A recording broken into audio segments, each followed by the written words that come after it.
Debout un petit instant. Dieu bien-aimé, nous te sommes reconnaissants de cet autre privilège que nous avons de nous tenir dans la maison de Dieu et d'adorer le Dieu vivant. Nous sommes si reconnaissants de ce que ce privilège nous soit encore accordé dans ce pays. Et alors, aussi, nous avons de la reconnaissance pour ces gens fidèles, Seigneur, qui ont parcouru de nombreux milles, des centaines de milles, beaucoup d'entre eux. Et certains d'entre eux vont essayer de rentrer en hâte ce soir, en roulant sur les routes nationales et le long de la route nationale. Ô Dieu, je te prie d'être avec eux et de les aider. Guide-les, ô Père. Nous te remercions de nous avoir envoyé cette petite averse qui a rafraîchi l'air temporairement. Et Père, nous te prions de venir nous rencontrer ce soir dans ta parole. En effet, c'est pour ça que nous nous sommes rassemblés, Seigneur. C'est pour te rencontrer dans la parole. Aide-nous, Seigneur, afin que notre rassemblement soit tellement utile à ton royaume et que nous soyons tellement secourus que nous puissions venir au secours des autres. Accorde-nous ces choses que nous demandons au nom de Jésus. Amen. Vous pouvez vous asseoir. Je sors de quelques entretiens privés et juste avant que la réunion commence, Billy m'en avait donné toute une pile, tellement que je ne savais pas trop par où commencer. Mais nous prions Dieu de vous bénir pour cet effort que vous avez fait de rester pour la réunion du soir. Maintenant, Dieu voulant, dimanche matin prochain, je ferai une autre réunion. Je viens d'en parler au pasteur. Et cela leur convient. Et maintenant, je voudrais avoir le temps de souligner la présence de tous mes bons amis qui sont ici. Mais je sais que vous attendez. Il fait chaud. Alors, je ne prendrai pas le temps de le faire. Et je vais me contenter de dire ceci. Que Dieu vous bénisse. Vous savez, je ne connais pas de plus grand souhait qu'on pourrait formuler pour moi que de dire que Dieu vous bénisse. Voyez, s'il fait ça, c'est tout ce qu'il me faut. Juste ça. Je trouve que c'est la plus belle parole du système linguistique. Que Dieu vous bénisse. Et bon, et je sais qu'il le fait. Et comme je le disais à ma femme il y a quelques instants, j'essayais de prendre un bain et je n'arrivais pas à me sécher. Je m'essuyais et après j'étais encore mouillé. Je m'essuyais et je n'arrivais même pas à mettre ma chemise. C'est un peu différent à Tucson. Il fait à peu près 2 fois plus chaud qu'ici, mais ce qu'il y a, c'est qu'on n'a pas de sueur. Il n'y a aucune humidité dans l'air. Alors ça s'évapore dès qu'on sort. On met un bassin d'eau là et il n'y en a plus. On ne peut pas transpirer parce que c'est tout simplement absorbé avant qu'on puisse transpirer. On transpire, oui, mais ça ne se voit jamais. Alors ici, j'ai essayé. Je me suis donné un mal fou pour me sécher. Alors, et je suis trempé en ce moment. J'étais là-bas dans la pièce et nous avons fait venir 7 ou 8 personnes, des cas urgents, et qu'il fallait voir tout de suite. Maintenant, la raison pour laquelle je vous retiens ici et que je vous demande de venir, c'est parce que je considère que c'est utile pour nous. Je ne ferai pas ça, mes amis. J'ai trop d'estime pour vous, pour faire ça. Juste de venir pour entendre parler quelqu'un, ou pour écouter ce que moi je pourrais avoir à dire, ou quelque chose. Je ne ferai pas ça. Ce ne serait pas bien. Ce ne serait pas de montrer que je vous aime, juste de venir comme ça. Et je ne crois pas que vous venez, même si je sais que vous m'aimez, comme moi je vous aime. Et alors, je le sais. Sinon, vous ne feriez pas les choses que vous faites. Alors, j'ai assez d'estime pour vous. Je ne vous garderai pas assis où il fait chaud et tout, comme ceci, si je ne pensais pas que ce serait quelque chose qui puisse vous aider. Aussi, avant de venir, je fais toujours de mon mieux, devant Dieu, pour choisir un petit quelque chose, un passage de l'Écriture, quelque chose, et je demande sa conduite, la dernière chose avant de sortir. Viens au secours, Seigneur Dieu, d'une manière ou d'une autre. Donne tout ce que tu peux à ces chers gens. Et je m'y attends, et je le crois vraiment, que je vais vivre pour toujours avec vous. Je crois que maintenant, c'est le moment le plus court que nous avons, celui où nous sommes ensemble comme ceci. Nous serons ensemble dans l'éternité. Voyez, je le crois, je crois cela, et je veux vous aider. Et si je dis quelque chose de mal, le Père Céleste sait que ce n'est pas volontairement que je le fais, c'est que je le fais sans m'en rendre compte. Je le ferai par ignorance. Par conséquent, sachant que vous êtes sous ma responsabilité et à ma charge pour la cause de l'Évangile, frère Branham, si vous voulez seulement venir ici et dire « Ainsi dit le Seigneur » à mon petit enfant qui est malade, il guérira. Allez là-bas et seulement dire « Il guérira ». C'est tout ce que je veux que vous fassiez. Or ça, c'est noble, c'est beau, combien j'apprécie. Mais vous savez, je ne peux pas faire ça tant qu'il ne me l'a pas dit d'abord. Voyez, je peux prier pour l'enfant, faire tout ce que je peux. Mais voyez-vous, qu'est-ce qui se passerait si j'y allais dans un élan d'enthousiasme et que je disais ça? Voyez-vous, si je disais « Ainsi dit le Seigneur », en réalité, ce serait seulement « Ainsi dit mon enthousiasme ». Voyez, et à ce moment-là, ça pourrait arriver et ça pourrait ne pas arriver. Mais ensuite, qu'est-ce qui se passerait si cette même personne était sous l'effet de mon enthousiasme et que la chose n'arrive pas? Alors, il se pourrait que cette personne se retrouve dans une circonstance où c'est parfois une question de vie ou de mort. Alors, où serait leur confiance? Ils auraient peur que j'ai encore un élan d'enthousiasme, voyez? Donc, quand je le dis, je veux être tout à fait convaincu que c'est exact. Parler en connaissance de cause. Et puis, quand il me parle, je peux seulement dire ce qu'il m'a montré. Que ce soit bon ou mauvais, je dois le dire. Et parfois, ce n'est pas agréable de dire ces choses aux gens. Mais pourtant, il est autant de mon devoir de dire aux gens les choses mauvaises qui vont leur arriver qu'il est de mon devoir de leur dire les bonnes choses qui vont leur arriver. Après tout, nous voulons la volonté du Seigneur. Parfois, la volonté du Seigneur va à l'encontre de nos désirs. Mais quand même, si nous voulons la volonté du Seigneur, c'est tout aussi précieux de savoir que le malheur nous arrivera si c'est la volonté du Seigneur. Que ce soit le bien ou le malheur, c'est la volonté du Seigneur que nous voulons voir s'accomplir. Et je sais que c'est comme ça que nous voyons la chose. Bon, je sais que les frères ici, d'habitude, ils prêchent un message de 30 minutes, 20 à 30 minutes le dimanche soir. Et je ne sais pas si je peux arriver à faire ça ou pas. Alors je vais simplement faire de mon mieux. Maintenant, je pense qu'il y aura un service de baptême tout de suite après. On m'a dit qu'ils ont baptisé un grand nombre de personnes ce matin. Il se fait des baptêmes continuellement ici, tout le temps. Des prédicateurs, des méthodistes, des baptistes, des presbytériens, des gens de l'Église de Dieu, des luthériens et quoi encore, qui viennent se faire baptiser au nom du Seigneur Jésus-Christ. Et devant Dieu, quand je devrais comparaître au tribunal du jugement, j'aurai à répondre de cela. Et si j'étais aussi convaincu dans ma pensée du bien fondé de tout dans ma vie, autant que je le suis de cela, je serais prêt pour l'enlèvement à l'instant. Car je sais que c'est la vérité de l'Évangile. Voyez, c'est la vérité. Il n'y a pas un seul passage de la Bible où qui que ce soit ait jamais été baptisé autrement qu'au nom de Jésus-Christ. Le mandat de Père, Fils et Saint-Esprit, c'est seulement « Allez, faites de toutes les nations des disciples, les baptisant au nom du Père, Fils, Saint-Esprit. » Non pas de citer ce titre sur eux, mais de les baptiser au nom du Père, Fils, Saint-Esprit, ce qui est le Seigneur Jésus-Christ. Dans la Bible, tout le monde a été baptisé au nom de Jésus-Christ. Et la Bible dit que quiconque en retranchera une seule parole, ou y ajoutera une seule parole, de quelque manière que ce soit, malheur à eux. Alors, j'ai déjà bien assez à craindre, sans ajouter quelque chose ou retrancher quelque chose de l'Écriture. Ça m'a attiré des ennuis bien des fois, mais je m'en tiens strictement à cela. Il est ma haute retraite. C'est ce qui m'a obligé à me séparer de beaucoup d'amis. Ils ont coupé les ponts avec moi à cause de cela. Mais pourvu que je conserve cet ami-ci, le Seigneur Jésus, et il est la parole. Peu importe que le sentier soit rugueux, le chemin difficile, il est passé par là aussi. Et s'ils appellent le maître de la maison Belzébul, à combien plus forte raison appelleront-ils ainsi ceux qui sont ses disciples? Maintenant, que le Seigneur soit avec vous tous, qu'il vous bénisse tout au long de cette semaine, et qu'il vous donne ce que je peux demander de mieux à Dieu pour vous. C'est là ma prière.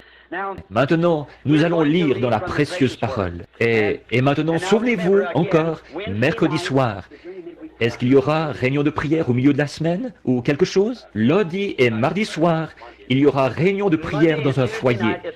Je suppose que les gens sont au courant. Frère Junior Jackson, est-il dans le bâtiment? Frère Jackson, Il est ici, frère Jackson. Bien, il y a un autre frère Jackson ici. Et frère Don Raddle, est-il dans le bâtiment ce soir? Frère Don, juste ici. Et beaucoup d'autres frères. Je vois les frères ici de l'Arkansas et de la Louisiane et de différents endroits, un peu partout dans le pays. Et il y a des frères âgés qui sont ici ce soir aussi. Il y a frère Thomas Kidd, assis ici sur la droite, qui aura 84 ans dans quelques jours. Il y a à peu près 3 ou 4 ans, on l'avait opéré de la prostate et il se mourait du cancer. Le médecin l'avait tout simplement condamné. J'ai failli donner le coup de grâce à ma vieille voiture pour venir jusqu'à lui, là-bas dans l'Ohio. Et le Seigneur Jésus l'a guéri. Il lui a redonné la santé et l'a rétabli. Et le voici, lui et sa petite compagne ce soir. Beaucoup d'entre vous les connaissent.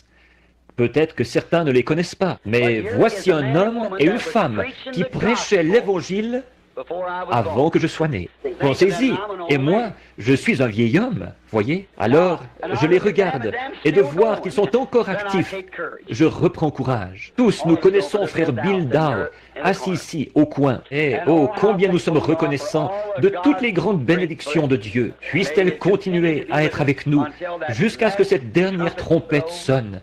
Et vous savez, nous serons tous ensemble enlevés à la rencontre du Seigneur dans les airs. Pensez-y, des gens disparus. On ne vous voit plus, mais vous vous rassemblez avec le reste du groupe. Les vivants, qui seront restés pour la venue du Seigneur, ne devanceront pas, ou ne feront pas obstacle, c'est ça le mot, à ceux qui se sont endormis, pas qui sont morts. Non, les chrétiens ne meurent pas, ils prennent seulement un peu de repos, voyez-vous, c'est tout. Oh là là, et la trompette de Dieu sonnera, et les morts en Christ ressusciteront premièrement. Ils apparaîtront à un grand nombre de personnes. Et tout à coup, vous êtes simplement là à regarder. Et, eh bien, voilà un frère. Alors vous savez que ça ne va pas tarder. Quelques minutes, et nous serons changés en un instant, en un clin d'œil. Et avec eux, tous ensemble, nous disparaîtrons de la terre, enlevés à la rencontre du Seigneur dans les airs. Et de penser, avec tout ce que nous avons vu dans les Écritures, et les confirmations claires de l'heure où nous vivons, ça pourrait arriver avant la fin de la réunion. Pensez un peu à ça, ce soir même. Alors, sur cette base-là, nous abordons sa parole. Alors que nous prenons dans Hébreux chapitre 13, et nous allons lire du verset 10 au verset 14. D'Hébreux 10 Hébreux 13, 10 à 14. Maintenant, comme je l'ai déjà dit, quand nous promettons fidélité à la patrie devant notre drapeau, ce qui est très bien, nous nous levons toujours pendant que nous promettons fidélité à la patrie. Et tous les autres événements importants, nous nous levons par respect où nous faisons un salut et tout pour notre pays. Et quand ils jouent The Star Spangled Banner, nous nous tenons au garde à vous. Aussi nous qui sommes des soldats chrétiens, tenons-nous au garde à vous pendant que nous lirons la parole de Dieu.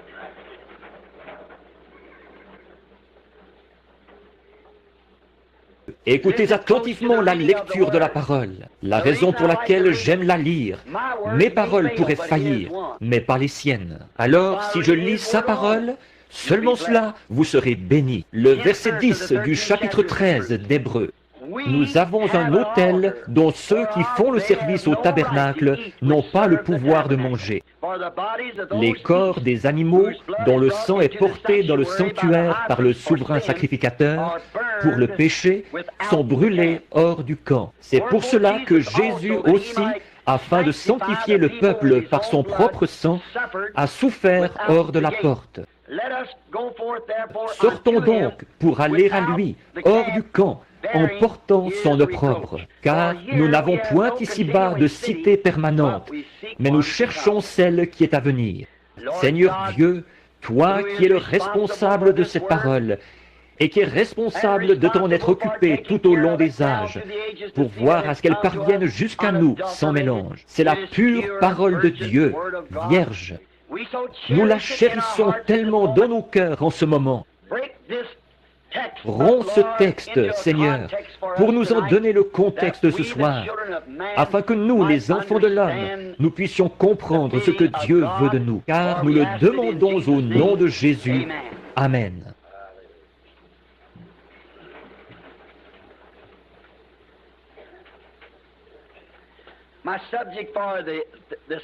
Mon sujet de ce soir, c'est sortir du camp.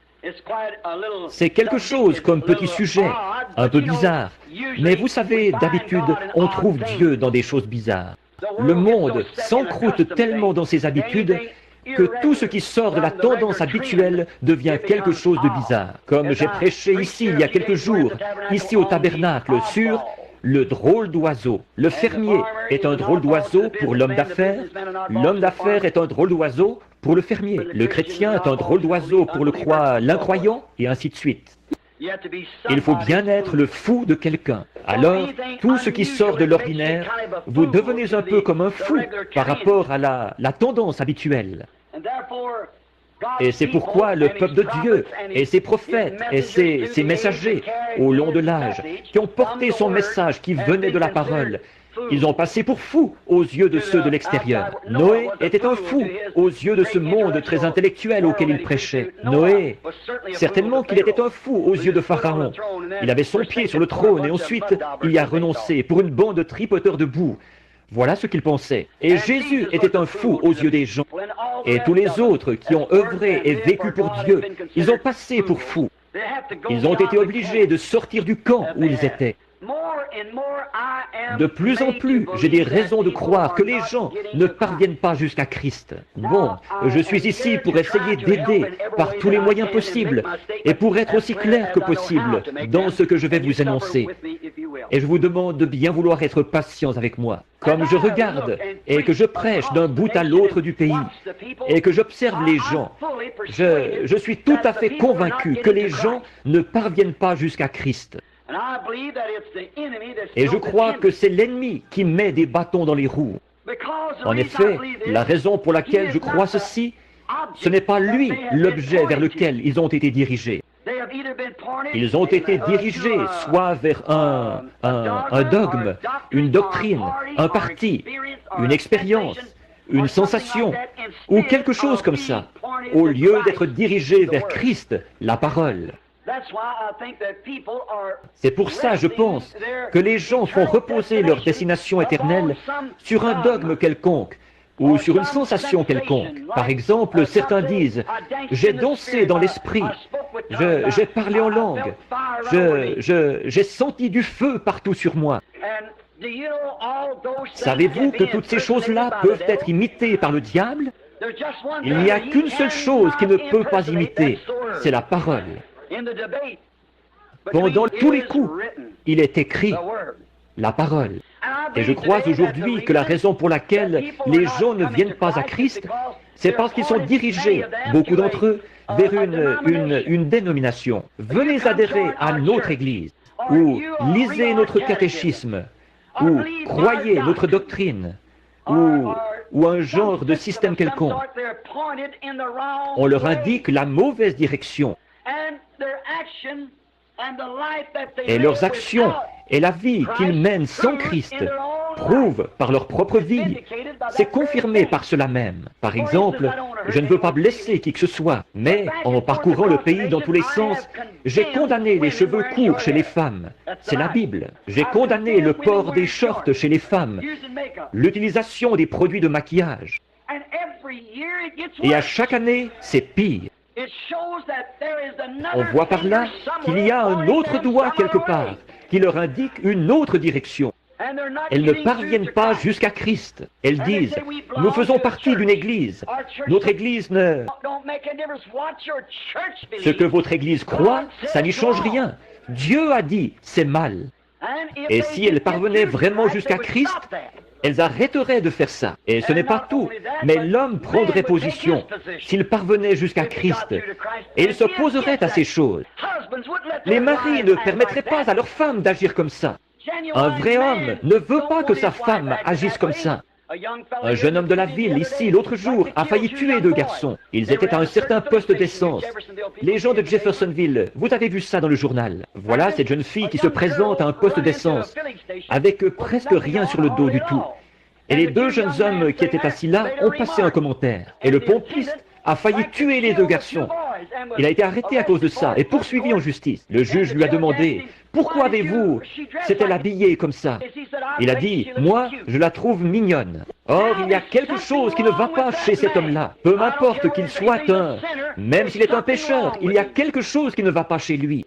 Son amour envers cette femme-là ne peut pas être authentique.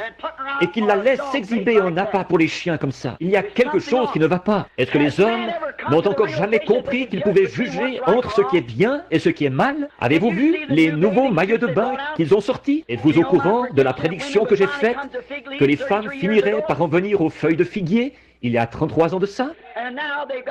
Et maintenant, on les habille avec des feuilles de figuier, des jupes transparentes. La parole du Seigneur ne faillit jamais, voyez? Et la chose devait se produire juste avant le temps de la fin. En venir de nouveau à une feuille de figuier. Je le lisais dans le magazine Life. Cela a été prononcé il y a 33 ans, avant que les femmes sombrent dans la déchéance. Il a été dit comment elles agiraient en ce jour-ci. Et les voilà. Qu'elles porteraient des vêtements d'hommes et quelle l'immoralité de la femme, que ça dégénérerait dans cette nation. La plus dégradée de toutes les nations du monde, c'est l'Amérique, ici. C'est la plus souillée de toutes. Ça, c'est selon les statistiques. Le pourcentage des mariages et divorces dans cette nation est plus élevé que partout ailleurs dans le monde. Et les autres nations prennent exemple sur nous. Avant, nous prenions exemple sur la France, la souillure et la saleté de cette nation-là. Maintenant, ils s'inspirent de nous en matière d'habillement. Nous avons dépassé leurs limites à eux. Je sais qu'il y a une raison pour laquelle les gens ne parviennent pas jusqu'à Christ. S'ils le faisaient, ils n'agiraient pas comme ça. Jésus a souffert hors des portes afin de sanctifier son peuple par son propre sang. Sanctification, ça vient d'un mot grec composé qui veut dire nettoyer et mis à part pour le service.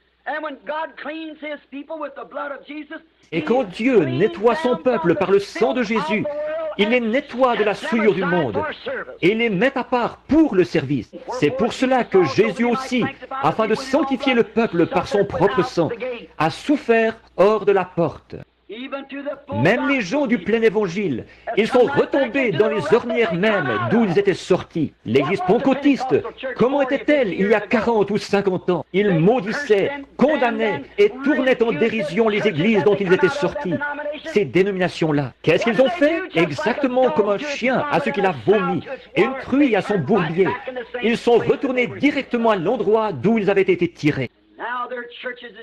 Et maintenant, leurs églises sont tout aussi souillées que les autres. C'était quelque chose, comme je le disais ce matin, comme les gens sont comme Pierre qui disait dans Matthieu 17, 4 à 8, où il disait, « Il est bon que nous soyons ici, dressons 3 tentes. » Mais l'Esprit leur a dit de ne pas le faire. Il a dit, « Celui-ci est mon fils bien-aimé, écoutez-le. » Et il est la parole. C'est lui que nous devons considérer, la parole, et non notre enthousiasme ou quelque chose d'autre. Il est ma parole. Écoutez-le. Et qu'est-ce qu'ils ont vu après que cette voix leur a eu parlé? Même Moïse et Élie n'étaient pas là. Il n'y avait pas de credo non plus. Il ne restait plus que Jésus seul. Et il est la parole. C'est tout ce qu'ils ont vu.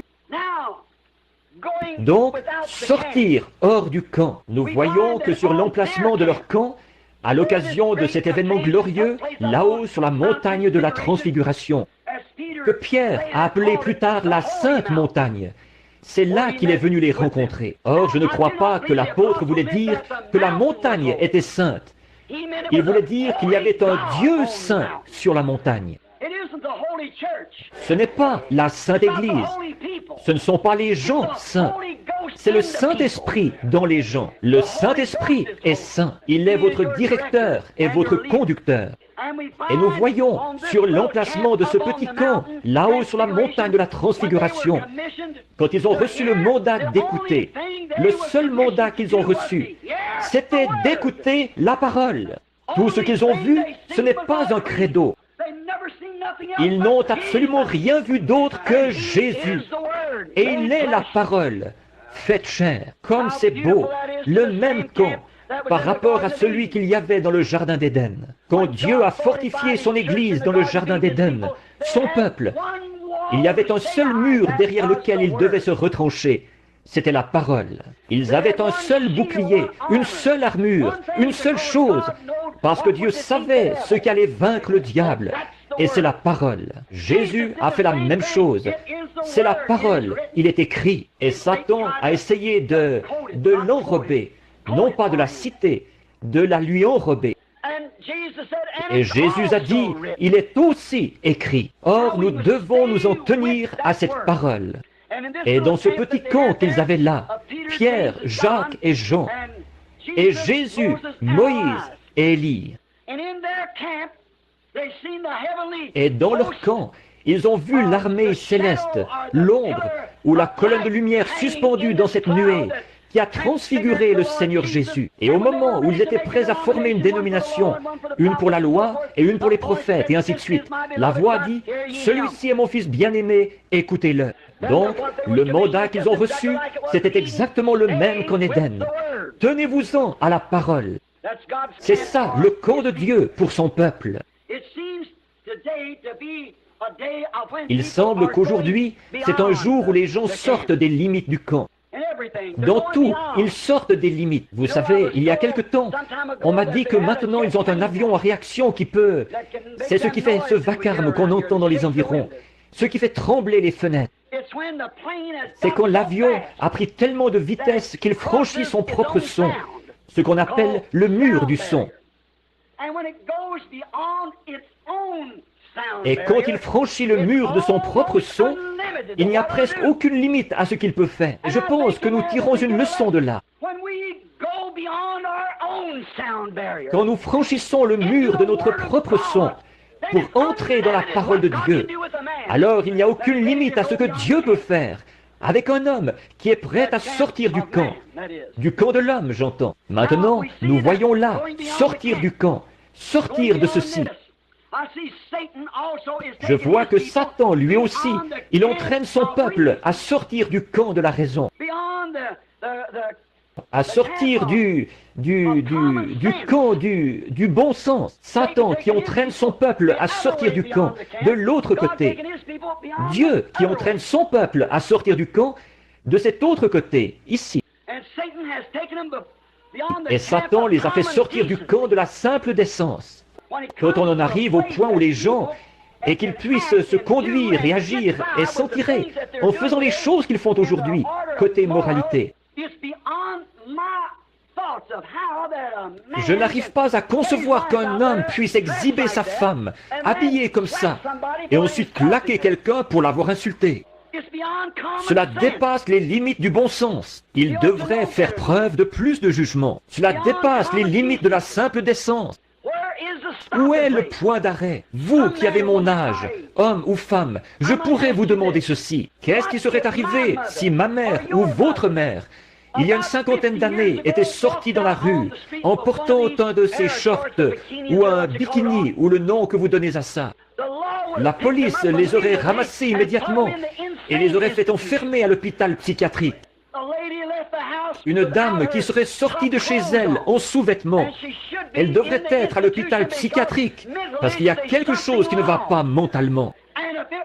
Et si c'était de la déficience mentale de faire une chose pareille à l'époque, c'est certainement le signe que la folie s'est installée quelque part. C'est encore de la déficience mentale. C'est de franchir les limites de la raison, de la souillure.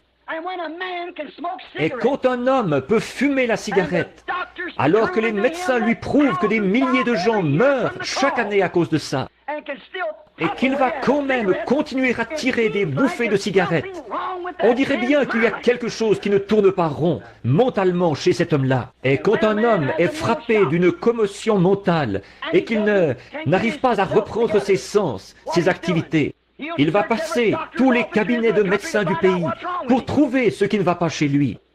Mais par contre, il restera au bar ou dans sa voiture et il boira jusqu'à ce qu'il soit complètement fou. Il dépensera son argent pour s'enfoncer là-dedans. Et s'il se retrouvait dans cet état-là, sans l'intoxication de l'alcool, alors il dépenserait tous les sous qu'il peut trouver dans le cabinet du médecin à essayer de trouver ce qui ne va pas chez lui. Ça ne tient pas debout. Si un faucon volait au-dessus de la ville et que je prenais ma carabine, que j'allais dans ma cour de derrière et que je tirais sur ce faucon, 10 minutes plus tard, je serais en prison. On me ferait arrêter pour conduite déréglée, d'avoir manié une arme à feu en ville, d'avoir mis en danger la vie des gens avec une carabine, en tirant en l'air sur ce faucon. Je pourrais tuer quelqu'un, c'est ce qu'il dirait. Il faut le faire enfermer. Et ensuite, ils vont vendre assez d'alcool à un homme pour qu'il s'enivre, et ils vont l'installer dans une voiture où il pourrait tuer une famille tout entière. Et quand il se fait prendre, il écope d'une amende de $5. Un meurtre avec préméditation. Qu'est-ce qu'il a, ce monde? Il y a quelque chose qui cloche quelque part. Alors, sortir du camp, des limites de la décence, des limites de la raison. Si vous remarquez, nos politiciens d'aujourd'hui ne disent pas un mot sur le sujet de la lecture de la Bible à l'école. Ils ont peur. Ils ne savent pas dans quelle direction le vent souffle. Ils ne savent pas s'ils y perdraient au vote ou pas. Nous avons besoin d'un autre Abraham Lincoln. Nous avons besoin d'un autre John Quincy Adams.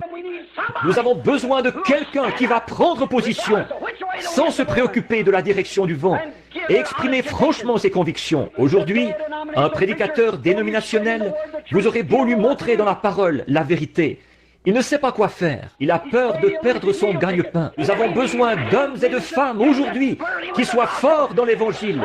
Quelqu'un qui va se tenir là et qui exprimera ses convictions, qui indiquera ce qui est bien et ce qui est mal.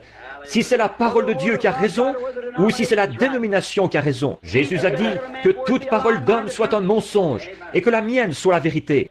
Les cieux et la terre passeront, mais mes paroles ne passeront jamais. Alors, vous voyez, ils sortent du camp de la parole de Dieu pour trouver leur réponse. Quand il les a persuadés de sortir du camp de la parole de Dieu, ce qu'il avait fait à Ève dans le jardin d'Éden, Satan a fait la même chose aujourd'hui. Bien, c'est ce que nous voyons. Les gens se laissent persuader de sortir hors du camp pour aller dans leur dogme et leur credo, dans leur camp de dogme et de credo. Eux aussi, ils ont un camp. Et c'est comme ça qu'ils se retrouvent dans son camp à lui. Son camp, c'est celui de l'instruction, de la théologie, des œuvres, du doctorat, de l'éducation, de la personnalité, tout ce qui s'oppose au camp de la parole de Dieu. Dieu a un camp pour son peuple. Les dénominations ont leur propre camp. Il y a 3000 ans, un homme pouvait rencontrer Dieu presque n'importe où. C'était chose courante pour un homme de rencontrer Dieu. Mais pourquoi ne le rencontre-t-il pas aujourd'hui? Il y a plus de gens, des milliers de milliers, et des millions de gens de plus qu'il y a 3000 ans.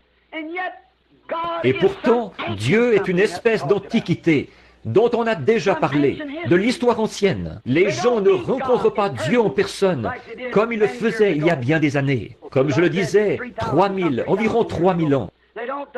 Ce n'est pas courant pour un homme de rencontrer Dieu. Si un homme en parle, il passe pour un fou, quelqu'un qui a perdu la tête. C'est tellement inhabituel pour eux. Dans le cas d'Abraham et dans son camp, mais c'était presque un fait journalier pour Abraham de rencontrer Dieu. Il lui parlait. Non seulement cela, mais quand ils sont allés à Guérar faire un séjour là-bas, nous voyons que là-bas, Dieu était dans le camp avec Abimelech, un Philistin. C'était chose très courante. Ils vivaient dans le camp de sa présence. Aujourd'hui, ils vivent dans leur propre camp.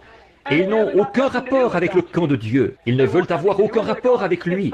Parce que pour le monde, c'est du fanatisme. Pour eux, c'est du fanatisme. Mais souvenez-vous, quand Dieu a établi le premier camp pour les gens, il les a fortifiés par sa parole. C'est toujours ce qu'il fait. Mais aujourd'hui, dans leur camp, ce n'est pas ce qu'ils font. C'est pour cette raison qu'on n'entend pas beaucoup parler de Dieu.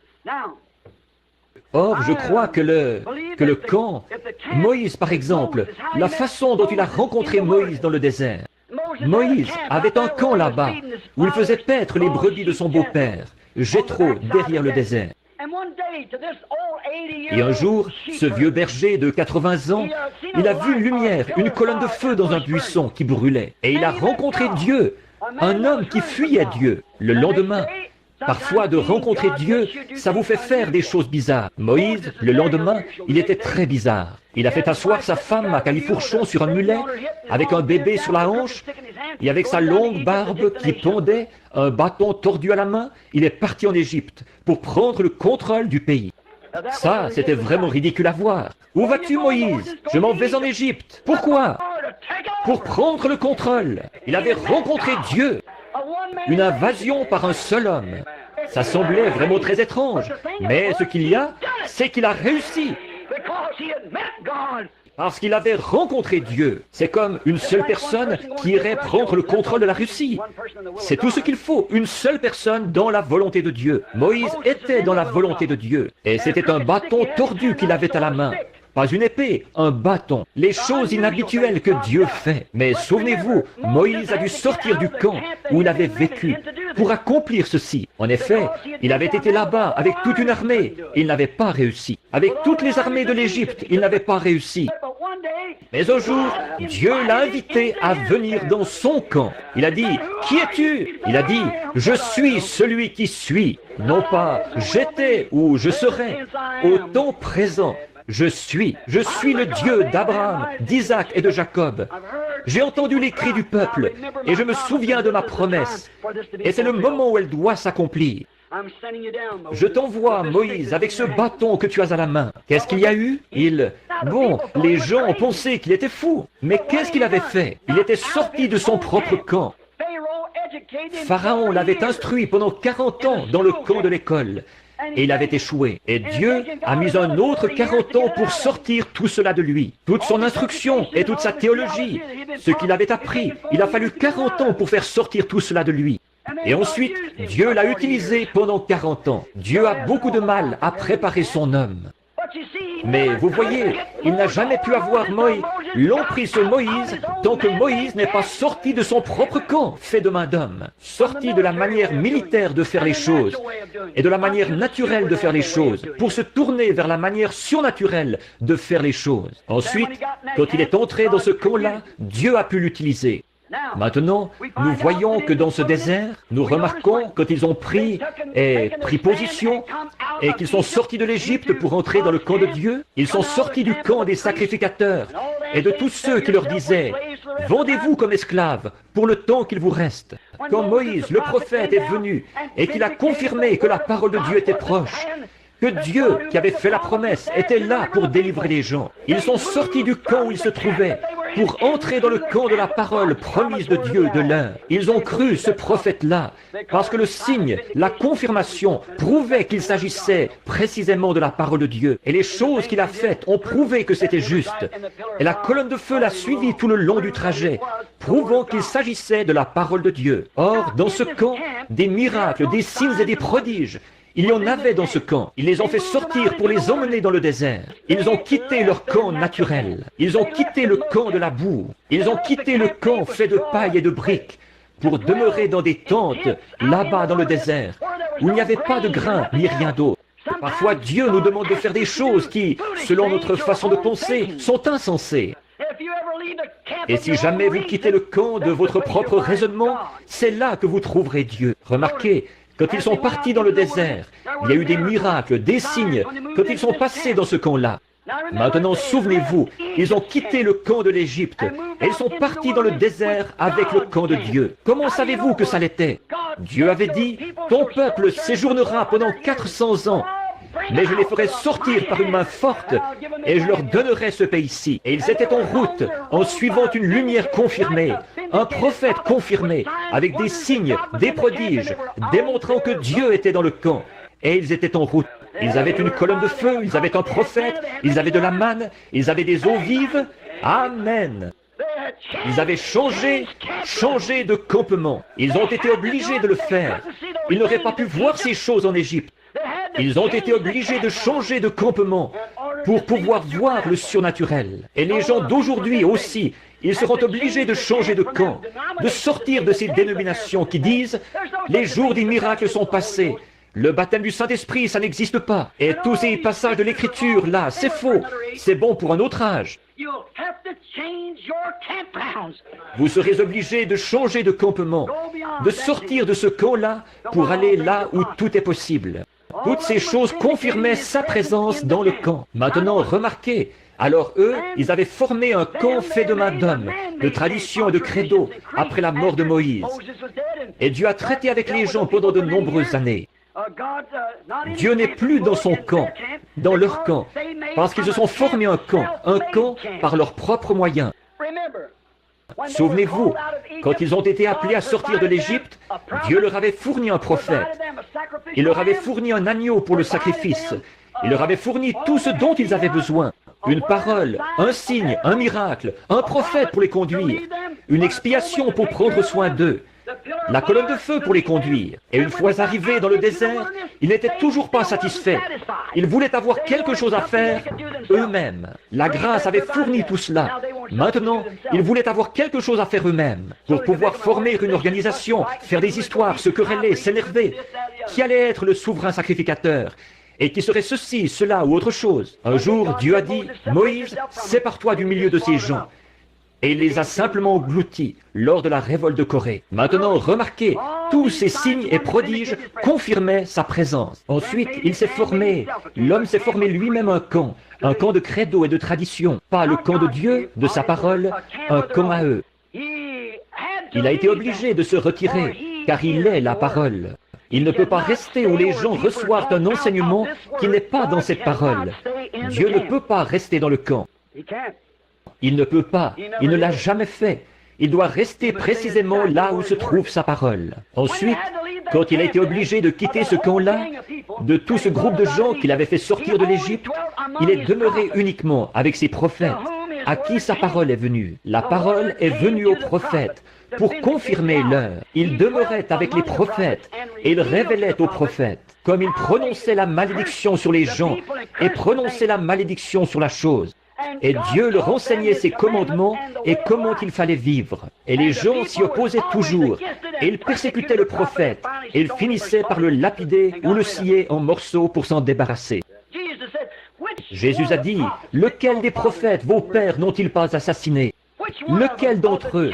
Le juste qui leur avait été envoyé. » Et il a dit, « Vous ferez les œuvres de votre Père. » Il ne parlait pas à des communistes, il parlait à des sacrificateurs, des gens des dénominations, des pharisiens et des sadducéens. Je suppose que sa voix n'aurait pas beaucoup changé ce soir. Ce serait seulement un peu pire, peut-être pour eux. Donc, nous voyons qu'ensuite, il est demeuré avec son prophète. Il est alors devenu un étranger pour eux, car il demeure uniquement dans sa parole pour la confirmer. La Bible dit qu'il veille sur sa parole pour la confirmer. Il essaye de trouver quelqu'un. S'il trouve seulement un homme tiède comme Samson, Samson a abandonné sa force à Dieu, mais il a donné son cœur à Delilah. C'est comme ça, très souvent aujourd'hui, que nous faisons. Seulement donner quelque chose à Dieu, mais pas tout. Mais Dieu, il veut tout notre être. C'est comme une police d'assurance. Quand vous souscrivez à une police d'assurance, autant avoir une garantie totale. Et c'est ce que cette assurance bénie fait pour nous. C'est une police avec une garantie totale. Elle couvre tout ce dont nous avons besoin ici dans cette vie. Et notre résurrection et la vie éternelle. Elle inclut tout. Remarquez, Dieu est resté hors de leur camp ensuite pendant 400 ans. Pourquoi? Il n'avait plus de prophète. Du prophète Malachi jusqu'au prophète Jean, 400 ans. Israël n'a pas fait tourner la roue d'un seul tour. Dieu était en dehors du camp. Il l'avait mis dehors par leur credo et leur égoïsme et leur différend avec la parole. 400 ans sans la parole. D'un prophète à l'autre, il a cheminé jusqu'au dernier prophète, qui était Malachi. Et ensuite, il n'y a plus eu de prophète pendant 400 ans. Ensuite, Dieu a fait son apparition de nouveau. Un jour, il a marché parmi eux de nouveau, mais leur tradition avait pris sa place au milieu d'eux, au point qu'il était un étranger pour eux. Les traditions des pères, il y avait le lavage des pas et la façon de se peigner les cheveux et de porter tel bouton sur leur tunique et leurs, bien sûr, vêtements sacerdotaux, et l'un est un pharisien convaincu et l'autre est un sadducéen. Et tout cela avait remplacé la parole parmi ces hommes-là. si bien que, quand Dieu les a visités, ils leur étaient étrangers. Permettez-moi de dire ceci avec amour et avec respect, mais pour bien me faire comprendre. C'est pareil aujourd'hui. Ça n'a pas changé du tout. Quand il vient au milieu des gens, par sa puissance et sa manifestation, pour prouver que sa parole est la même hier, aujourd'hui et pour toujours, puisqu'il est la parole. Les gens disent, un diseur de Bonaventure, un Belzébul, un Jésus seul, ou quelque chose comme ça. On vous assimile à quelque chose, mais il faut qu'il en soit ainsi. Voyez-vous, nous n'avons pas eu de prophète depuis maintenant presque 2000 ans. Ceux des nations n'en ont pas eu, vous savez. C'est une promesse pour la fin. Or ça, nous le savons par l'Écriture. Nous le savons aussi par l'histoire, que c'est ce qui nous est promis. Donc, au bout de 400 ans, un jour Dieu a marché au milieu d'eux. Selon l'Écriture, il devait être fait chair et habiter parmi eux. On appellera son nom Conseiller, Prince de la paix, Dieu puissant, Père éternel. Et quand il est venu au milieu des gens, ils ont dit, nous ne voulons pas que cet homme règne sur nous. Quelle carte d'association porte-t-il? Quelle dénomination l'a envoyé? Il n'avait aucune collaboration. Toutes les églises où il allait, on le mettait à la porte.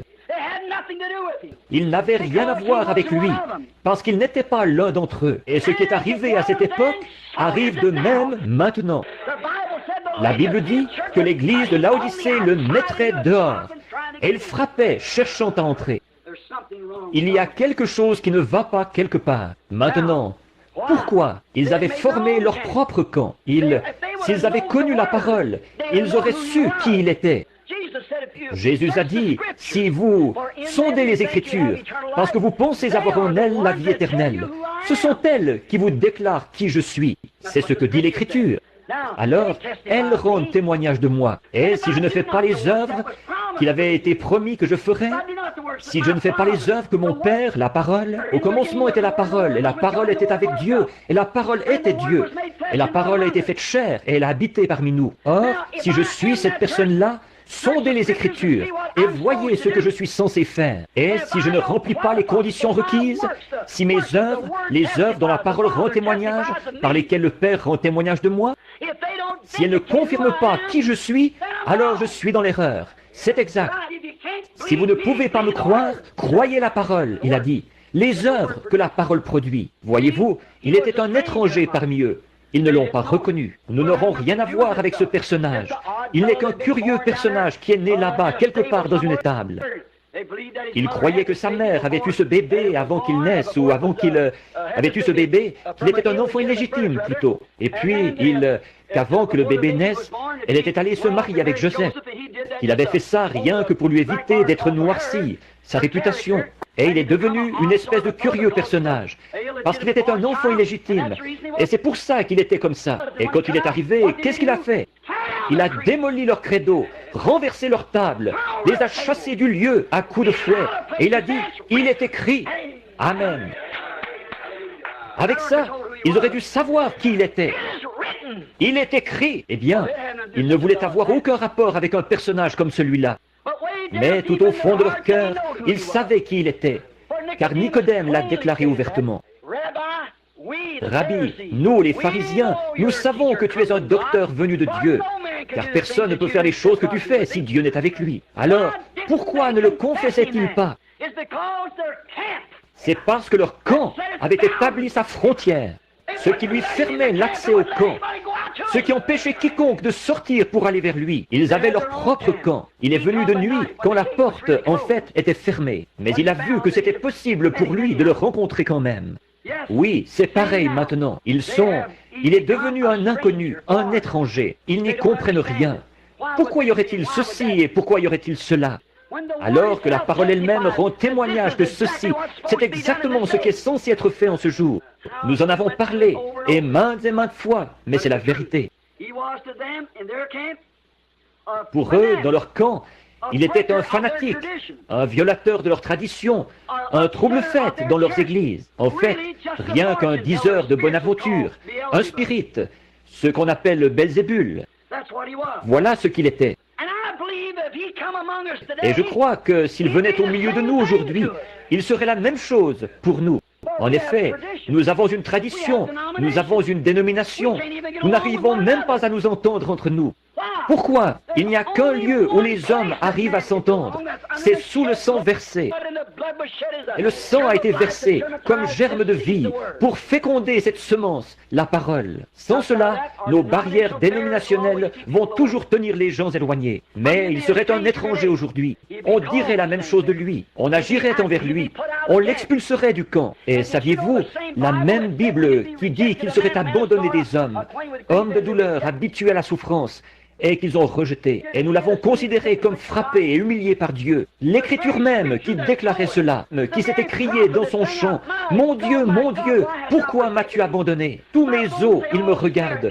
Ils ont percé mes mains et mes pieds. » Pendant qu'ils chantaient cet hymne dans l'église, leur sacrifice, le Dieu qu'ils croyaient servir, ils étaient en train de le crucifier. Il en est de même aujourd'hui. Le Dieu même. Regardez ce que le prophète a dit.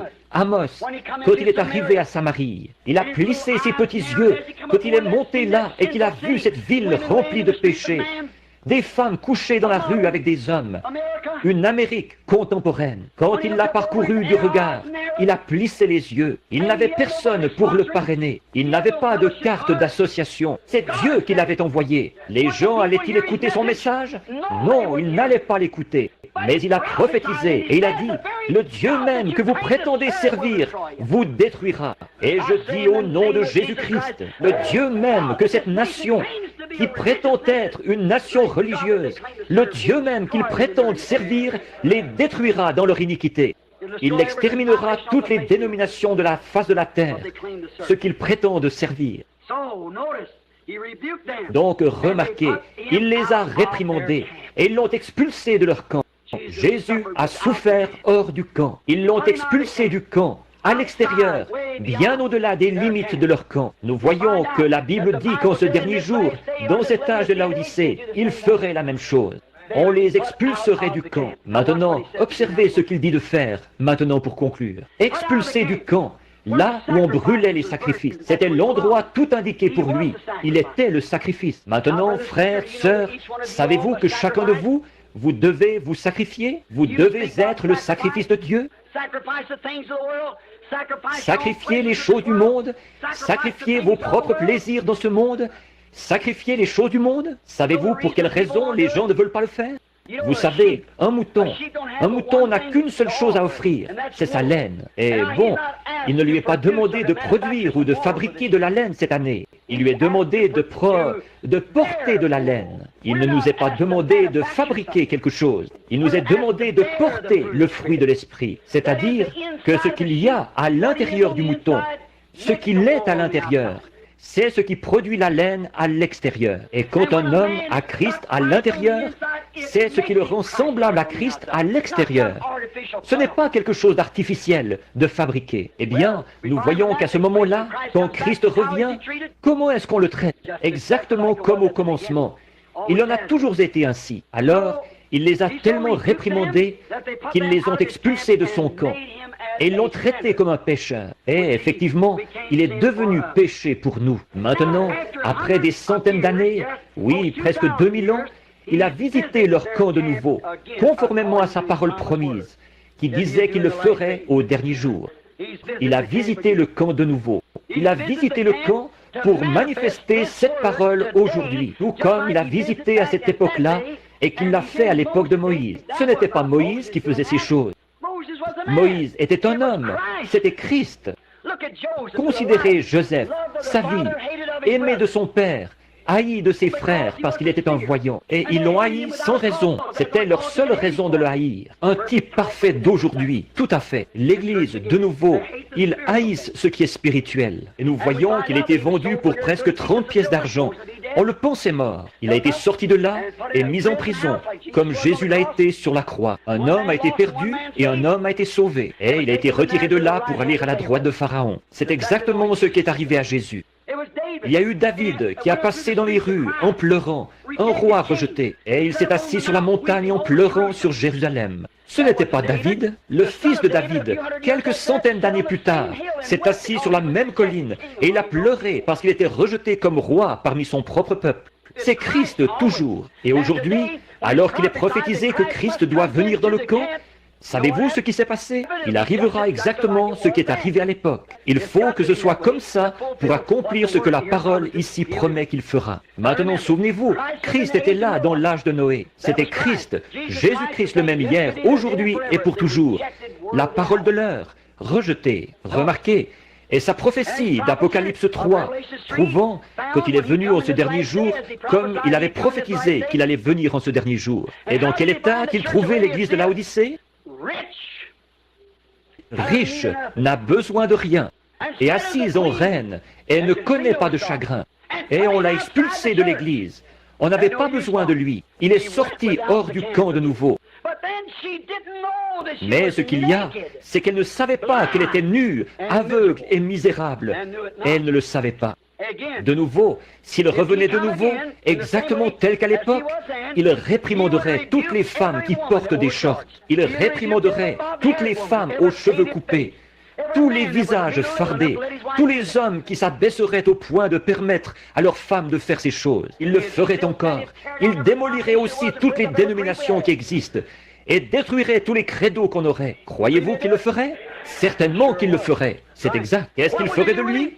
Il l'expulserait du camp. C'est sûr qu'il ne collaborerait pas avec lui.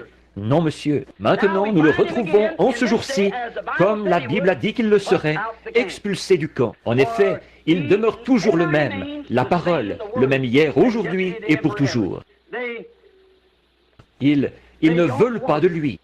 Ils l'ont rejeté de nouveau avec leurs conseils. Aujourd'hui, ils préféreraient, comme il l'avait fait à l'époque, quand il est passé en jugement. Aujourd'hui, alors que la parole passe en jugement, qu'est-ce qui s'est passé? Ils ont rejeté de nouveau, comme ils l'avaient fait à l'époque, et ils ont accepté un Barabbas, un meurtrier, plutôt que Christ. Le conseil ferait la même chose.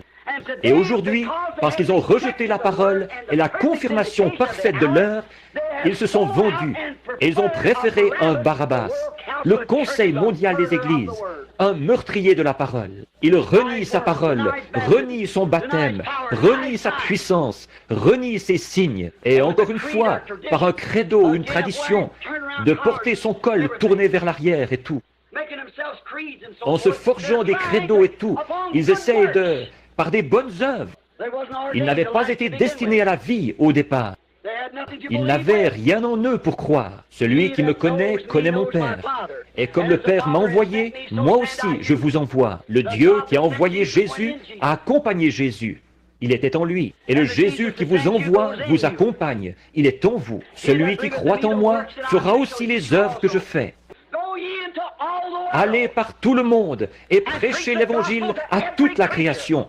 Qu'il soit noir, jaune, blanc, brun, quoi qu'il soit. Voici les signes qui accompagneront ceux qui auront cru. Jusqu'où? Par tout le monde et à toute la création. Un jeune prédicateur baptiste, il n'y a pas longtemps, à Tucson, il est venu me voir en disant, « Frère Branham, voici votre problème. Vous essayez de faire de cet âge un âge apostolique. » Il a dit, « Un âge apostolique pour aujourd'hui, ça n'existe pas. L'âge apostolique est terminé. » J'ai dit, « Il est terminé ? » Je ne le savais pas. Il a continué. Eh bien, il l'est. J'ai dit, vous en êtes sûr? Il a dit, bien sûr que j'en suis sûr. Il a dit, très bien, j'ai dit, qu'est-ce qui vous fait croire qu'il est terminé? Il a dit, c'était pour les apôtres. J'ai dit, le jour de la Pentecôte, Pierre a dit, croyez-vous sa parole? Oui, monsieur. Il a dit, repentez-vous, chacun de vous, et soyez baptisés au nom de Jésus-Christ. Car cette promesse est pour vous, pour vos enfants, pour les enfants de vos enfants, et pour ceux qui sont au loin, en aussi grand nombre que le Seigneur notre Dieu les appellera. Cette même promesse, nous devons revenir à elle. Le docteur Simon-Pierre a rédigé une ordonnance. La Bible dit, n'y a-t-il point de baume en Galade? N'y a-t-il point de médecin? Eh bien, vous savez, si vous prenez l'ordonnance d'un médecin, quand il découvre une maladie dans votre corps et qu'il rédige cette ordonnance, vous faites mieux de la faire exécuter, de trouver un vrai pharmacien qui va l'exécuter telle qu'elle est rédigée. En effet, il doit mettre telle quantité de poison et telle quantité d'antidote, la quantité que votre système peut supporter. Vous voyez, elle a déjà été éprouvée, elle a fait ses preuves, et vous devez prendre cette ordonnance-là. Sinon, si vous laissez un charlatan modifier ça, quelqu'un qui ne sait pas comment doser ce médicament-là correctement, il va vous tuer. Et si c'est trop faible, ce qu'il met dedans, ça ne vous fera aucun bien. Voilà le problème chez beaucoup d'entre vous, les médecins. Vous modifiez l'ordonnance. Pierre a dit, je vais vous donner une ordonnance perpétuelle, pour vous, pour vos enfants, et pour ceux qui sont au loin, en aussi grand nombre que le Seigneur notre Dieu les appellera. Non pas, venez adhérer, mais repentez-vous, chacun de vous, et soyez baptisés au nom de Jésus-Christ, pour la rémission de vos péchés, et vous recevrez les résultats. Amen, le Saint-Esprit, car la promesse, cette ordonnance est pour vous et pour vos enfants. Maintenant, certains d'entre vous, les charlatans, cessez de rédiger ces ordonnances falsifiées. Voyez, vous tuez vos fidèles. Oui, c'est pour cette raison qu'ils n'arrivent pas à recevoir le vrai. Oui, vous savez, cette même ordonnance, la façon dont le médecin s'y prend pour trouver son médicament. Ils se servent toujours et les savants essayent de trouver quelque chose. Ensuite, ils vont l'administrer à un Kobe pour voir si ça va le tuer ou pas. Et puis, vous savez, le médicament, il y a un risque à courir. Vous pourriez retrouver la santé, mais ça pourrait aussi vous tuer, voyez-vous, parce que tout le monde n'est pas comme un Kobe, peut-être. Mais cette ordonnance-ci, ce qu'il y a, c'est qu'elle convient à tous. Et puis, tout médecin vraiment compétent qui a beaucoup de foi dans son médicament, il ne demandera pas à quelqu'un d'autre. Certains d'entre eux sont tellement dégonflés, ils vont l'administrer à un prisonnier condamné à perpétuité et le relâcher s'il y survit, lui faire prendre l'ordonnance. Mais dans ce cas-ci, nous avons eu un vrai médecin. Il est venu et il a pris lui-même l'ordonnance. Voyez, je suis, non pas je serai, je suis la résurrection et la vie, dit Dieu. Celui qui croit en moi vivra, quand même il serait mort. Et quiconque vit et croit en moi ne mourra jamais. Marthe a dit, il a dit, crois-tu cela? Elle a dit, oui Seigneur, je crois que tu es le Christ qui devait venir dans le monde. Les autres auront beau te traiter de tous les noms, moi je l'ai vu. Au calvaire, il a pris lui-même l'injection. Et le matin de Pâques, la mort n'a pas pu le retenir. Je suis la résurrection et la vie. Ils lui ont injecté la mort, mais il est ressuscité, triomphant de la mort, du séjour des morts et de la tombe. Il a pris lui-même l'injection et il a envoyé des médecins qui avaient la révélation de qui il était pour qu'ils rédigent une ordonnance. Qui dit-on que je suis, moi le Fils de l'homme? Pierre a dit, tu es le Christ, le Fils du Dieu vivant. Il a dit, tu es heureux Simon, maintenant tu as compris. Je te donne les clés du royaume. Ce que tu liras sur la terre, je le lirai dans le ciel. Si tu délies quelque chose sur la terre, je le délierai dans le ciel. Quand les gens ont vu tout ce qui se passait, ils ont dit, que pouvons-nous faire pour recevoir cette inoculation? C'est là qu'il a lu l'ordonnance. Il a dit, maintenant je vais rédiger une ordonnance. Elle est pour vous, pour vos enfants et pour ceux qui sont au loin, en aussi grand nombre que le Seigneur notre Dieu les appellera jamais. Ne modifiez pas l'ordonnance, vous mourrez. Ils l'affaiblissent tellement aujourd'hui, si bien que ce n'est que de l'eau dénominationnelle. C'est exact. Un liquide d'embaumement qu'ils injectent dans un homme mort pour qu'il soit encore plus mort. Oh, mes frères, il y a une véritable onction. Elle sert à la guérison de l'âme. Seulement, ne modifiez pas l'ordonnance. Prenez l'ordonnance exactement telle qu'elle est rédigée. Dieu est obligé à sa parole. Il n'est pas obligé au credo, au dogme ou à la dénomination. Il est obligé à sa parole. Suivez l'ordonnance. C'est le départ, la base. Commencez. Vous vous êtes engagé alors et vous êtes prêt à vous mettre à l'œuvre. Remarquez, hors du camp. Aujourd'hui, ils ont choisi un Barabbas. Alors que l'Évangile a sillonné le monde d'un bout à l'autre, de grands signes et prodiges ont accompagné le réveil. Mais au lieu d'entrer et de passer à l'action, ils s'associent avec Barabbas. Plutôt que d'accepter ces absurdités et tout, dans notre Église, nous garderons le même style que les autres. Maintenant, Rome et tous les autres, ils se sont rassemblés, un Barabbas. Remarquez, à ce moment-là, nous sommes dans ce grand camp-là. Nous sommes invités à sortir de ce camp-là. Jésus aussi, afin de sanctifier le peuple par son propre sang, a souffert hors de la porte. Allons à lui, hors de la porte. Observez, en portant son opprobre. Pourquoi jetait-on l'opprobre sur lui? Pas parce qu'il était méthodiste ou baptiste, je peux vous le certifier. Pas parce qu'il était pharisien ou sadducéen. Parce qu'il était la parole confirmée, en portant son opprobre. À cause de quoi? De la parole confirmée. C'est exact, c'est ce qu'il a fait. Il a dit, si je ne fais pas les œuvres de mon Père, ne me croyez pas. si je ne suis pas la réponse à toutes les questions des Écritures. Le Jésus du Nouveau Testament, c'était le Jéhovah de l'Ancien.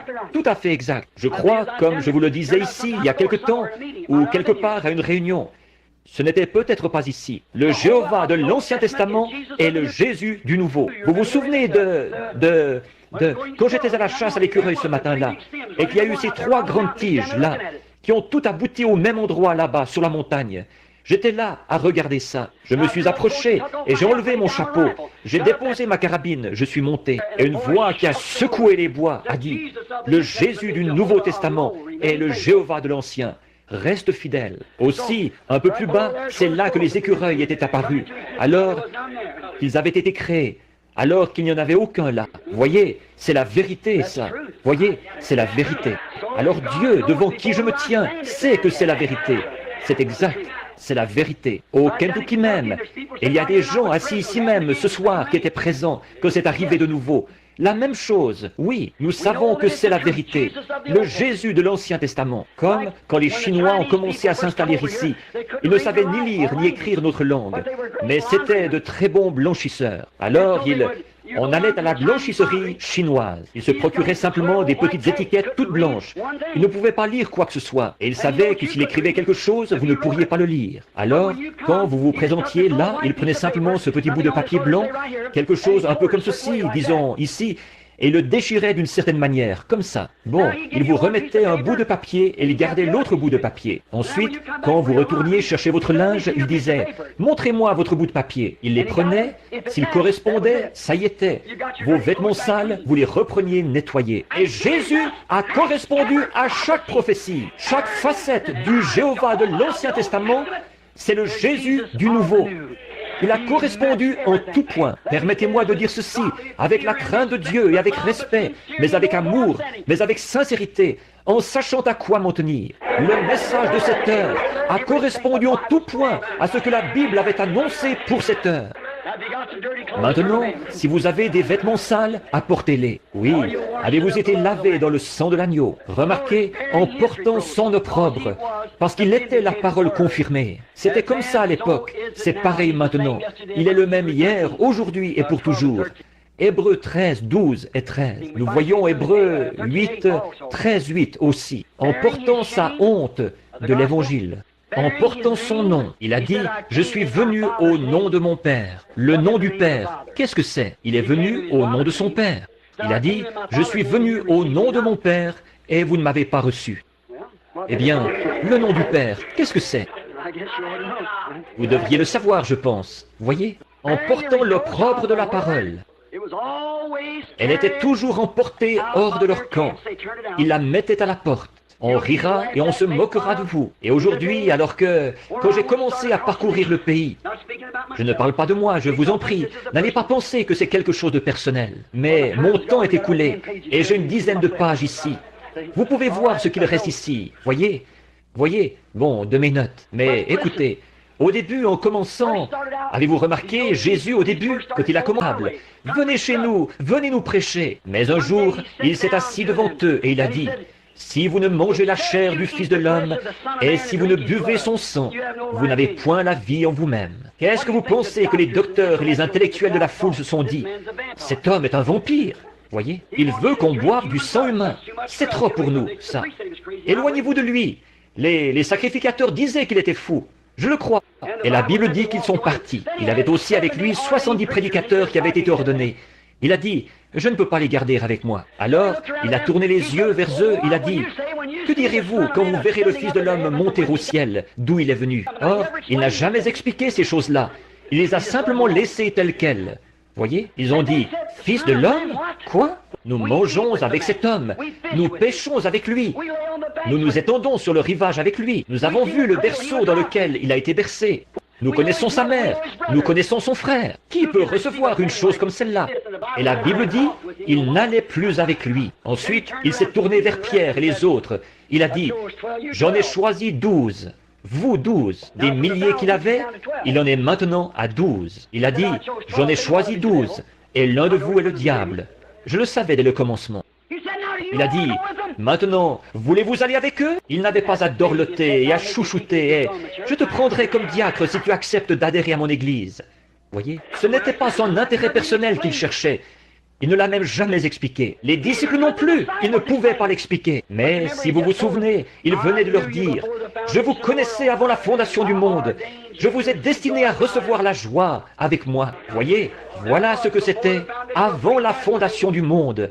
Prédestiné. Ces apôtres se sont tenus là, tout à fait inflexibles. Ils ne pouvaient pas expliquer comment ils allaient faire pour manger sa chair et boire son sang. Ils ne pouvaient pas comprendre comment il était descendu, alors qu'il avait été là avec eux tout le temps. Ils ne pouvaient pas l'expliquer. Les gens ne pouvaient pas l'expliquer. Personne ne pouvait l'expliquer. Mais Pierre a prononcé ces paroles mémorables. Ce n'est pas étonnant qu'il lui ait donné les clés. Il a dit, « Seigneur, à qui irions-nous? Nous sommes convaincus. Nous savons que tu es, toi et toi seul, la confirmation de la parole promise pour aujourd'hui. Nous savons que toi seul, tu as la parole de la vie. Nous ne pouvons pas expliquer ces choses, mais nous les croyons quand même. » La petite Marthe a dit, « Mon frère est mort. Il était tendu dans la tombe. Il se décompose. Il sent. Seigneur, si tu avais été ici, mon frère ne serait pas mort. Mais même maintenant, tout ce que tu demanderas à Dieu, Dieu te l'accordera. » Oh là là, il a dit, « Je suis la résurrection et la vie. Celui qui croit en moi vivra, quand même il serait mort. Quiconque vit et croit en moi ne mourra jamais. » Crois-tu cela? Elle a dit, « Oui, Seigneur. Je ne peux pas l'expliquer, mais je le crois. Je crois que tu es le Christ qui devait venir dans le monde. Je crois par l'écriture qui a été consignée que tu as rempli les conditions requises. » Il a dit, « Où l'avez-vous enseveli? Oh là là, il va se passer quelque chose. C'est immanquable. Toutes les roues se rejoignent au bon moment. » Voyez, il s'est rendu jusqu'à la tombe. La Bible dit, son aspect n'avait rien pour nous plaire. Probablement un petit homme aux épaules tombantes. Il s'est tenu là avec ses petites épaules qui s'affaissaient, fatigué et épuisé par cette marche. Il a dit, « Lazare, sors !» Et un homme qui était mort depuis 4 jours s'est levé sur ses pieds. Une femme de la science chrétienne. Excusez-moi si je vous blesse, ce n'est pas volontaire. Une femme de la science chrétienne qui venait à cette église ici est venue me voir dehors un jour. Elle a dit, « Monsieur Branham, elle a dit, j'aime votre façon de prêcher, mais il y a une chose sur quoi vous mettez trop l'accent. » J'ai dit, « Quoi ?» Elle a dit, « Vous faites trop de cas de Jésus. » J'ai dit, « J'espère que c'est tout ce que lui, il a à me reprocher. » Voyez, voyez. Elle a dit, « Vous le rendez divin. » Voyez-vous, eux, ils ne croient pas qu'il était divin. Ils croient qu'il n'était qu'un homme comme les autres. Un bon enseignant, un philosophe. Elle a dit, « Vous le rendez divin. » Et il n'était pas divin. J'ai dit, « Oh oui, il l'était. » Elle a dit, « Si je vous prouve par votre propre Bible qu'il n'est pas divin, le croirez-vous » J'ai dit, « Ma Bible dit, je crois la parole, c'est ce qu'il est. » Elle a dit, dans Jean chapitre 11, quand Jésus est allé à la tombe de Lazare, la Bible dit qu'il a pleuré. J'ai dit, quel rapport? Elle a dit, eh bien, ça montre qu'il n'était pas divin. J'ai dit, c'est que vous ne voyez pas qui était cet homme. Il était à la fois Dieu et homme. En tant qu'homme, il a pleuré, quand il a pleuré à cause de leur chagrin. Mais quand il s'est redressé et qu'il a dit, Lazare, sors! Et qu'un homme qui était mort depuis 4 jours s'est levé sur ses pieds, c'était plus qu'un homme. Oui, monsieur, oh oui, comme je l'exprime souvent, quand il est descendu de la montagne ce soir-là, il avait faim, il était un homme. Le lendemain matin, il avait faim, il était un homme. Mais quand il a pris 2 petits pains et 5 poissons, et qu'il a nourri 5000 personnes, qu'on a rempli 7 paniers, c'était plus qu'un homme. Oui, monsieur. Il était un homme sur la croix quand il s'est écrié « Mon Dieu, m'as-tu abandonné ?» Quand il s'est écrié « Donnez-moi à boire » et qu'ils lui ont donné du vinaigre avec du fiel, il était un homme, il pleurait. Mais le matin de Pâques, quand il a rompu tous les sceaux de la mort, du séjour des morts et de la tombe, et qu'il est ressuscité, il était plus qu'un homme. Il était un homme ce soir-là, quand il était couché à l'arrière du petit bateau. Il était là avec ses disciples, et que 10 000 démons de la mer avaient juré de le noyer. Oui, là, dans une espèce de petit bateau, comme un bouchon de liège, là, comme ça. Il était tellement fatigué que ça ne l'a même pas réveillé. Il était un homme quand il dormait. Et quand il a posé le pied sur le bastingage du bateau, qu'il a levé les yeux et qu'il a dit « Silence, tais-toi » et que les vents et les vagues lui ont obéi. C'était plus qu'un homme. C'était Dieu. Ce n'est pas étonnant que le poète ait dit « Par sa vie, il m'a aimé. Par sa mort, il m'a sauvé. Par son ensevelissement, il a emporté mes péchés au loin. Par sa résurrection, il a justifié gratuitement pour toujours. Un jour, il reviendra. Oh, jour glorieux. Oui, monsieur, sortez du camp. Peu m'importe le prix à payer. Je porterai cette croix consacrée jusqu'à ce que la mort me libère. » alors j'irai dans l'enlèvement pour porter une couronne. Pour conclure, je dirai ceci. Il y a quelque temps, je lisais une histoire au sujet d'un juge. C'était un homme juste, un brave homme. Il était aimé. Et il y avait un groupe de gens dans la ville qui croyaient qu'ils pourraient se permettre n'importe quoi. Alors, ils étaient dans l'abondance. Alors, ils ont ouvert une maison malfamée, tenu un débit de boissons, des boissons et tout ce qu'il y a dans le genre. C'était illégal. Ils se sont fait prendre par la loi, la police judiciaire. Et ils ont été traduits en justice. Et quand tous les gens de la ville, de la petite ville, se sont rassemblés là-bas, ils savaient que cet homme avait fait beaucoup de choses dans la région. Cet homme qui avait tenu cet établissement malfamé. Et le jury a reconnu cet homme coupable, parce qu'il avait été pris sur le fait. Et donc, le juge l'a reconnu coupable et l'a condamné à tant d'années de prison, sans mise en liberté sous caution, sans droit d'appel ni rien. Il y a envoyé, parce que c'est ce qui était écrit dans le droit. À l'extérieur du palais de justice, les gens se sont précipités vers lui en disant « Sais-tu quoi? Toutes les personnes de cette ville vont te haïr. » Ils ont dit « Ils te haïssent d'avoir pris cette décision-là au sujet de cet homme. » C'étaient tous des joueurs eux-mêmes. Ils ont dit « Nous allons tous te haïr. Nous ne t'élirons plus jamais. Jamais plus un seul d'entre nous ne votera pour toi. » Il le huait alors qu'il descendait dans la rue. Il s'est arrêté un petit instant. Il a dit « Laissez-moi dire un mot. » Il a dit « J'ai fait exactement ce que mon devoir me commandait. » Cet homme était coupable, qui qu'il soit.